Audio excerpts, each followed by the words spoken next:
Hi, I'm Dorothy White with Channel 6, and we're here for Community Focus today.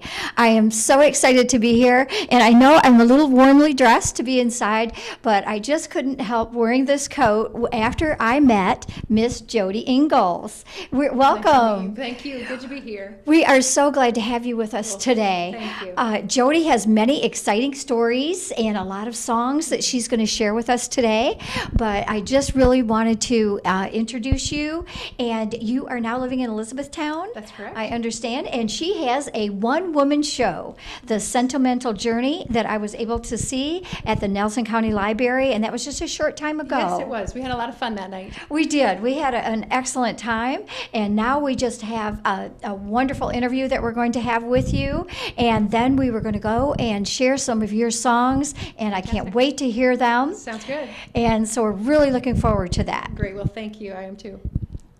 I think sometimes people get so wrapped up in the war itself that they don't have an appreciation for maybe some of the things that all those people were experiencing, because there was lots of things going on, people being cheerful and singing and dancing to try to take some of the negativity away from the war and focus on some good things. And so let's start out with maybe some of the songs that you enjoyed and some of the things that you'd like to share. Definitely. The Sentimental Journey, Songs That Brought the Boys Home song program really takes a story from the war that's not often told. It focuses on the role of women in the war. It focuses on a lot of the different songs and entertainment during the war.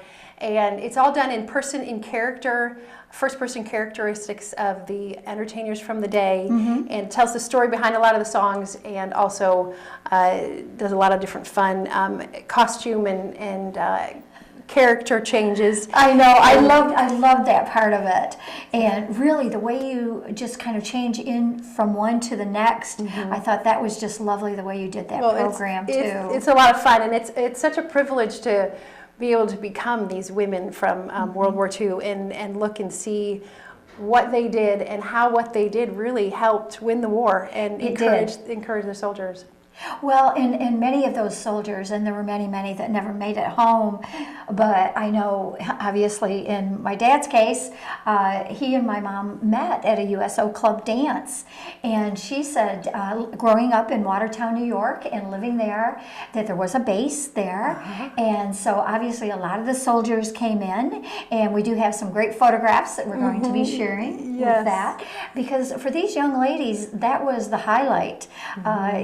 So many men were gone in the war that there were very few really left at home that were in their age group. And that's really one of my favorite, you mentioning her from being from Watertown was one of my favorite parts about this program, because it's all about the people and the experiences they had in the war and how the encouragement and hope expressed through entertainers during war really carried the boys through the war.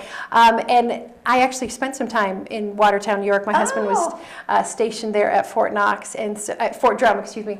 And so it's just fun to see how all these stories intertwine, and to look back and be able to share that and become part of the story of these songs and the people from the war is really a lot of fun. Right. Now, Fort Drum, then, that is an active base at this time, I'm sure. Yes, correct. So they've got people, coming in and out. In fact, I think a lot of the folks go through that base, don't they, to be sent to Afghanistan and different places during the war that's going on now. Yes, a lot of men from there are deployed frequently, not at home with their families, so that's sometimes a hard place to be. But during World War II, it was all about the war. I mean, truly, every single American across our nation was very involved in it on many different bases, families, sons, daughters that went into the war. So if you could kind of tell us a little bit about that and share those stories. Yes, the part of the segment of the Sentimental Journey program focuses specifically on what women did to help America make it through the war. It talks about Rosie the Riveter and how she represented the 6 million women who helped American production turn out numbers that dazzle experts still today. They do. And the show do. talks about that in detail and shows how women on the home front and also women, nearly 350,000 women Wow. served in uniform.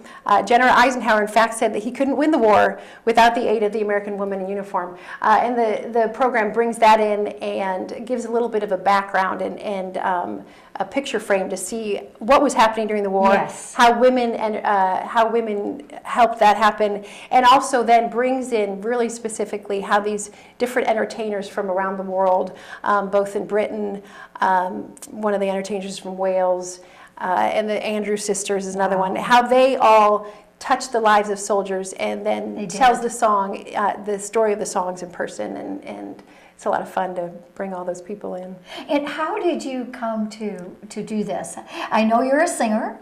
I know that you entertain with the strolling that goes on in Elizabethtown and just all the different things that you have going on. How did you come up with this, idea as far as sharing this story? Because I think it's a real important story to share. I know in my own family we feel that way, having fathers and mothers that participated on some level in that. So how did you come to do that? Well, I first established Stories to Inspire Kentucky and had a program, a 1-hour program that tied 4 Kentucky women from the 1800s together. And a few of those characters were ones that I've actually played in the downtown Elizabethtown walking tour, one of them being Jenny Lind. Of course, recently brought back into the spotlight by the movie The Greatest Showman. Jenny Lind was an amazing superstar of her time, really. It included her, Sarah Bush Johnston Lincoln, and a couple of other Kentucky characters.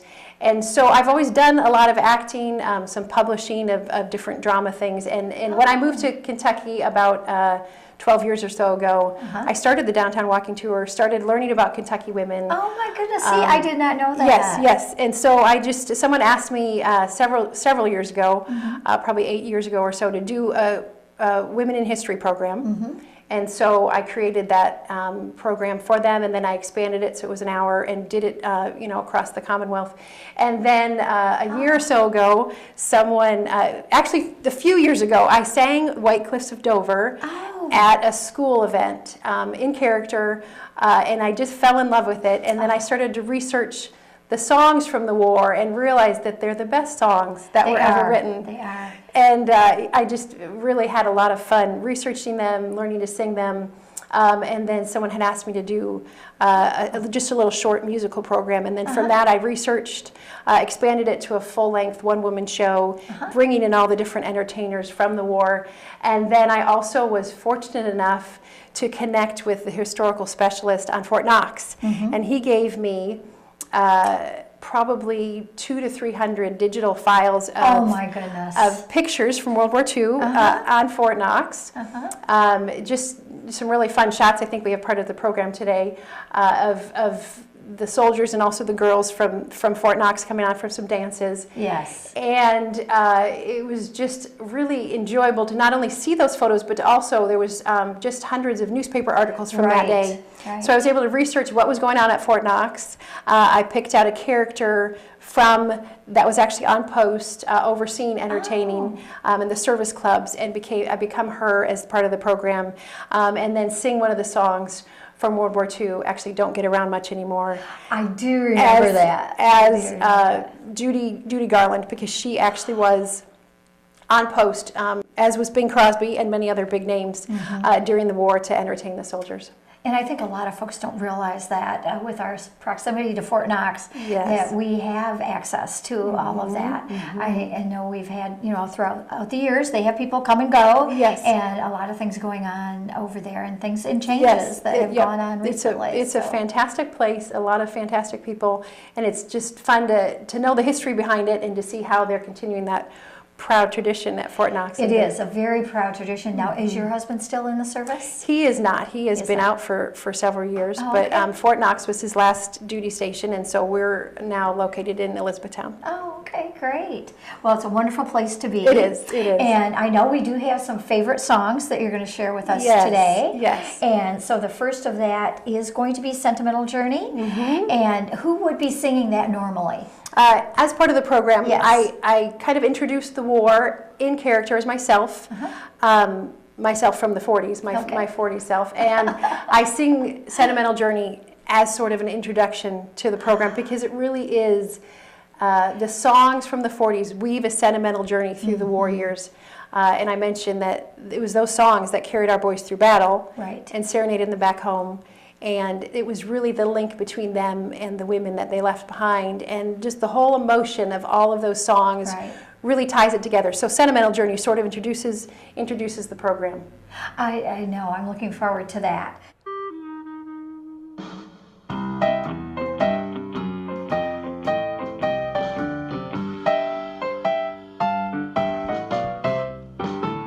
Gonna take a sentimental journey.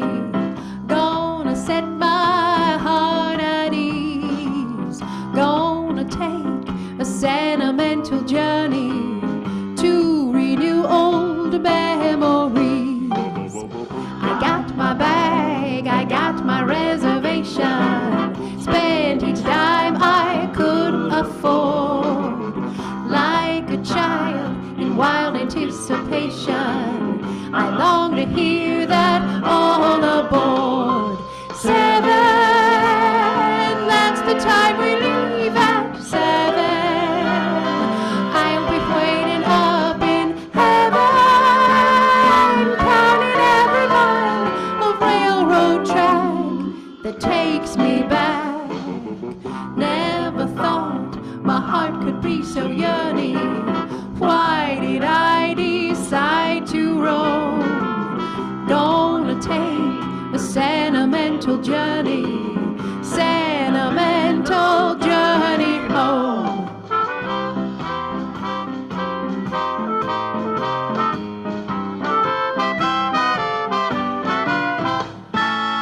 Gonna take a sentimental journey. Gonna set my heart at ease. Gonna take a sentimental journey to renew old memories. I got my bag, I got my reservation. Spent each dime I could afford. Like a child in wild anticipation, I long to hear that all aboard.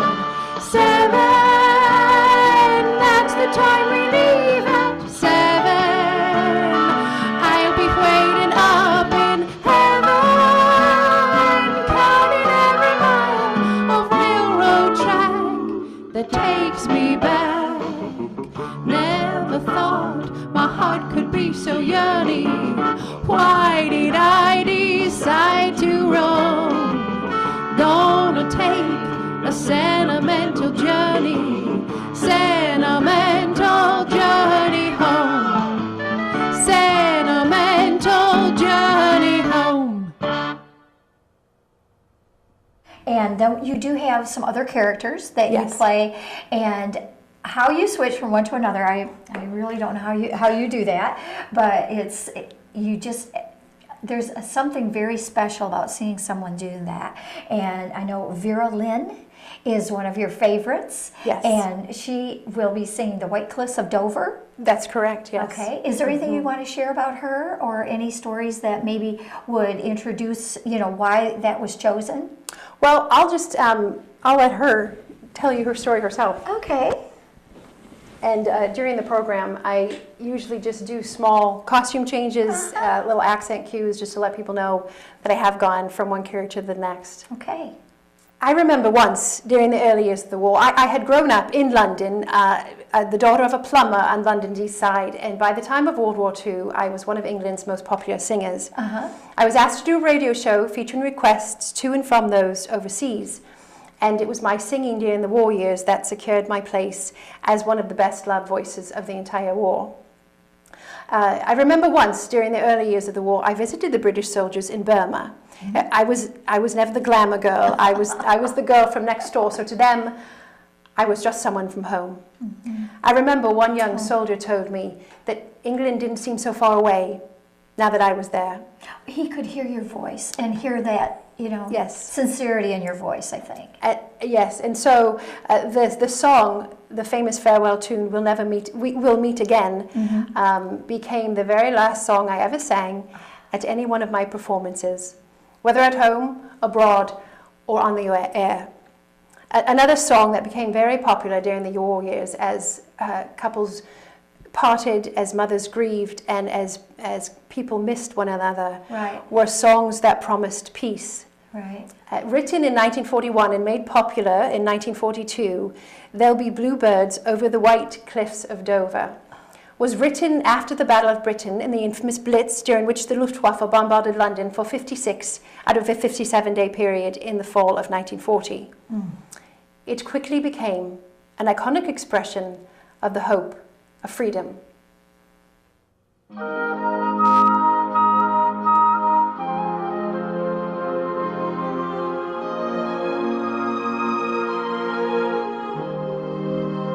There'll be bluebirds over the white cliffs of Dover tomorrow.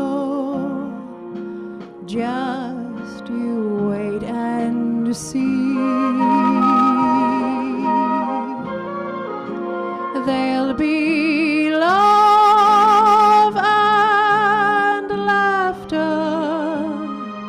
and peace ever after tomorrow, when the world is free.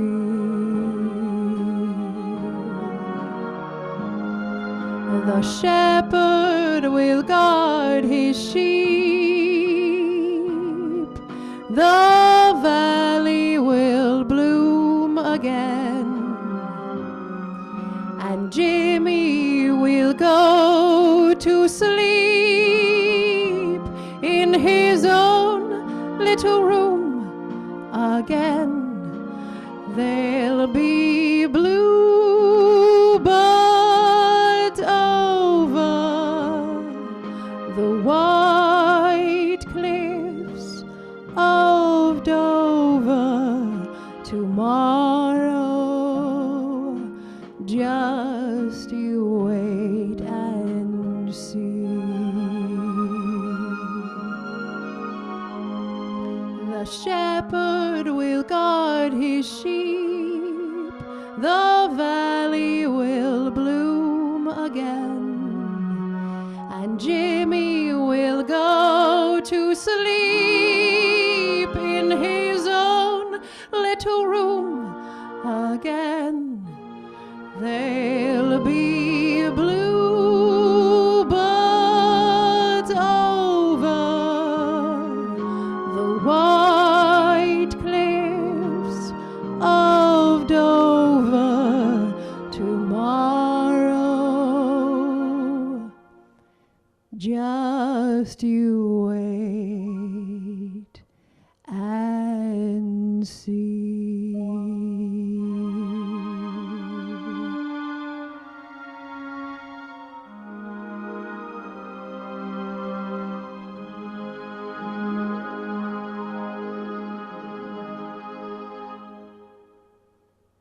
Being a one-woman show, I know that has got to put a lot of stress on you as far as going from one character to the next, but really that's part of the fascinating thing that you do. I really enjoyed that, and seeing you going from one character to another.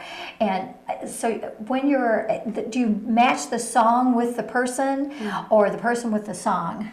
Is it a favorite song and then you choose to be That's really how it began, Okay. is the favorite song, and I researched the songs and discovered the songs that some of them I didn't know, some of the stories I discovered behind the songs were just amazing. Lily Marlene, for example, is one of the songs that Vera Lynn sings, and it has a beautiful story behind it. I had never heard of it before, and it was by far the most popular song, the most recorded song during World War II, the most performed song. So it was a fun song to discover. And then several of the Andrews Sisters songs, of course. Oh, yes. Everybody remembers the Andrews Sisters, I think, yes. from their parents or their parents' parents. In fact, they made as much as $20,000 a week Which is a during tremendous the era. amount during the 40s. It's astounding. They were highly popular. So some of their songs, of course, made the list. And so Patty Andrews became one of my characters as well. And she actually tells several stories about other entertainers. She has an entertainer from Wales that she quickly slips into the Welsh brogue and tells a little bit about a song that she sang. So anyway, Patty Andrews is a fun one to do as well, and she sings several songs from that era, and she also brings in some information about Bing Crosby, who was very popular during the day. He was very popular during then, and in fact, I love those old 40s movies to go back, and they just have a real innocence and also the sincerity of just how much that war had an effect on every single person in the country at every single age. And I know as we went through things like I told you, my own parents, my father-in-law, this is his flag from from his funeral, having a veteran's funeral. And then my father was sent home with a Purple Heart because he was injured, and some of the medals that he got, and in fact all of those had been lost over the years, because as most people move over the years, the family moves, we had 4 children and you're packing up all those things, somehow the medals just kind of got lost in the shuffle. So my husband actually went online, and for anyone out there that is interested in doing that, they do have to be a blood relative, but if you contact the Veterans Association, they are able to go on and find out what all the different medals that they earned. Oh, fantastic. And then they can get those to you. So he did that for me one time, and I just was very touching. Fantastic. It was very sentimental. I think it really means a lot, and I think it's our legacy that we grew up with. Yes, and I'm glad you brought these, because these are the reason why the program even exists, to remember the men and women who actually lived this. And if for some of the more recent generations and ages, it seems like ancient history, but it is very closely connected to us. It's not that long ago. To see these things and remember that day in and day out, these people sacrificed and did so much.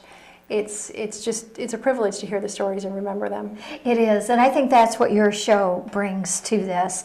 And I know with some of the other some of the other songs that you may be singing today, I know it's Christmas time, it's the Christmas season, and so that White Christmas song is just a beautiful song, so that will be the one that we will close the program out with today. Yes. And I know one of the things that really made an impression on me is you in uniform, and really the WAC and the women of the war were every bit as important as the men, the soldiers that were fighting, even though obviously there were many, many more of them, and so many lives lost during that war, during World War II. But it still hits very close to home, and especially in Kentucky, there's a lot of soldiers right here that can relate to that. And I know there's been a lot of history books written, having Fort Knox be so close that has an impression on them too. So is there some more things that you would like to share with us? No, just a privilege to be able to remember this era and to take the sentimental journey. One of my favorite things is to perform. I've performed across the Midwest, and to be able to perform for someone who has actually lived through World War II. Yes. And sits in the audience and actually sings the songs along with me is probably one of the highlights of being able to bring this program to audiences. It's a lot of fun. Well, having a young lady like yourself with a young family and having a husband in the service, I think it shows your dedication and your love for not only our country but for our servicemen and all that they have given up, through their lives and through their families over the many years that we have. So just want to thank you for that. Thank you so much for sharing, and thanks for sharing with us today. Yes, definitely. I know I'm really looking forward to hearing the songs, and I think each one of them is just going to bring something special to this. Well, thank you. It's a privilege to be here. Thank you. Okay, thank you.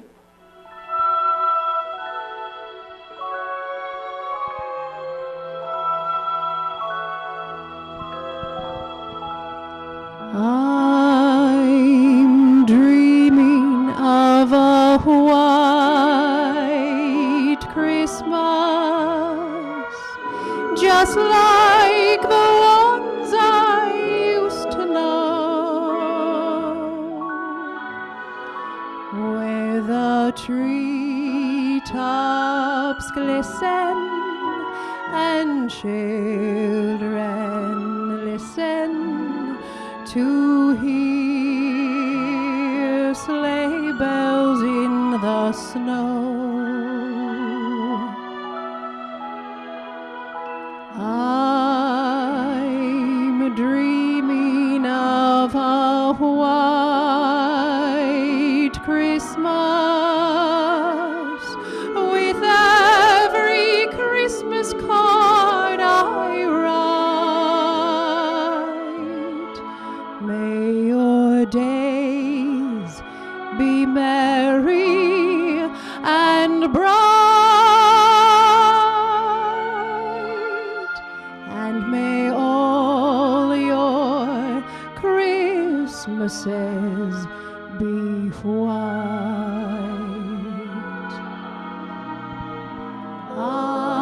I'm dreaming of a white Christmas, just like the ones I used to know, where the treetops glisten and children listen to hear sleigh bells in the snow, in the snow. I'm dreaming of a white Christmas with every Christmas card I write. May your days be merry and bright,